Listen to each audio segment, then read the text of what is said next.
Pemerintah Kabupaten Buleleng menyatakan keseriusannya dalam menata kabel-kabel udara yang kurang tertata rapi di berbagai ruas jalan dan pemukiman.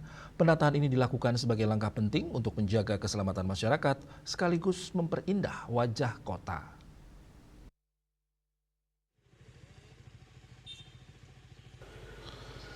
Kepala Dinas Kominfo Santi Kabupaten Buleleng Made Suharta menyampaikan langkah-langkah konkret perapian kabel dan penanganan tiang jaringan yang tidak sesuai standar agar segera ditangani langsung oleh masing-masing ISP. Selain itu, pihaknya juga menekankan pentingnya kelengkapan perizinan bagi seluruh ISP.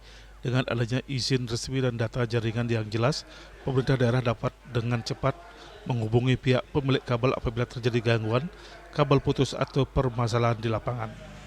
Sementara itu, perwakilan Abjatel Provinsi Bali Gede Widi Artamo menyebut baik kolaborasi antara pemerintah daerah dengan para penyedia layanan telekomunikasi.